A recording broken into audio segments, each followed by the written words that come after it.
Question में कह रहे हैं कि एक पार्टिकल है, उसे आपने ड्रॉप किया है फ्रॉम सम हाइट, और उतनी ही हाइट से दूसरा कोई पार्टिकल है, उसे ड्रॉप नहीं किया है, प्रोजेक्ट किया है, लेकिन सबसे ज़रूरी बात इस क्वेश्चन की हॉरिजॉन्टल डायरेक्शन में। ठीक है, तो मैं यहाँ पे दूसरी वाली बॉल को पहले ड्रॉ करने जा रहा हूँ, जहाँ पे आपने बॉल को ड्रॉप नहीं किया है, प्रोजेक्ट किया है, लेकिन हॉरिजॉन्टल डायरेक्शन में। तो बॉल को हॉरिजॉन्टल डायरेक्शन में प्रोजेक्ट कर देने का मतलब ड्रॉप करना ही है, लेकिन वर्टिकल डायरेक्शन के पॉइंट ऑफ व्यू से हम बात कर रहे हैं। What I mean to say, if ball is given some velocity in horizontal direction, suppose it is 20, तो ये जो बॉल का वेलोसिटी है ये यू एक्स का वैल्यू है, एक्स डायरेक्शन का वेलोसिटी है, हॉरिजॉन्टल डायरेक्शन का वेलोसिटी है, और वर्टिकल डायरेक्शन में कोई वेलोसिटी आपने दी ही नहीं है, मतलब यू वाई इसका जीरो माना जाएगा।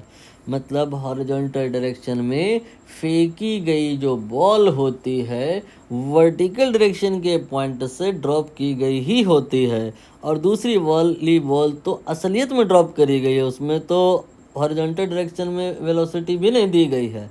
मतलब दोनों ही बॉल इन शॉर्ट यहाँ पे काइंड ऑफ ड्रॉप ही करी गई हैं, ड्यू टू दैट दोनों ही ball will take same time. अब ये बात आपको, ये सोल्यूशन आपको रास नहीं आ रहा है तो आप पूरा मेथड ही फॉलो कर लो। जैसे कि जो आपका यहाँ पे टी निकालने का प्रोसीजर है, इसके लिए हम वर्टिकल डायरेक्शन का मोशन कंसीडर करेंगे। वर्टिकल डायरेक्शन का मोशन कंसीडर इसलिए करेंगे क्योंकि इस डायरेक्शन में हमको सफिशिएंट वेरिएबल्स नोन है। लाइक वर्टिकल डायरेक्शन में हमको ये पता रहता है कि बॉडी ने डिस्टेंस कितना कवर किया। मान लो किसी ने बता दिया कि 20 मीटर की हाइट का टावर है, तो अभी हमको ये पता चल गया कि बॉल ना वर्टिकल डायरेक्शन में 20 मीटर का डिस्टेंस कवर करेगी, और वर्टिकल डायरेक्शन में दोनों ही कंडीशन में यू वाई ज़ीरो आएगा, और वर्टिकल डायरेक्शन में दोनों ही डायरेक्शन में नीचे की दिशा में 10 मीटर पर सेकेंड स्क्वायर का एक्सेलरेशन होगा। और अभी मुझे टी निकालना है, तो ये एस यू ए और टी, ये चार लोग हैं, इन्हें रिलेट करना है, तो U T plus half A T square लगेगा, और दोनों ही केस में ये लगेगा। एस बराबर एस वाई होगा, यू बराबर यू वाई होगा, ए बराबर ए वाई होगा। ये इक्वेशन में तो कोई रिस्ट्रिक्शन नहीं है ना।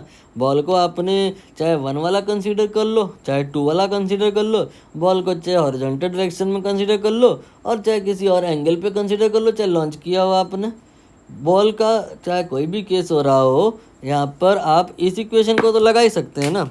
और यहाँ पे जो इस इक्वेशन को आप लगाओगे, उस इक्वेशन में दोनों ही केस में जो आपका यू वाई होगा सेम आएगा, ए वाई जो होगा वो सेम आएगा, एस वाई जो होगा वो सेम आएगा, तो टी क्यों लगाएगा। दोनों ही केस में जो बॉल होंगी दोनों सेम क्या कहते हैं टाइम लेंगे ग्राउंड पे आने पे।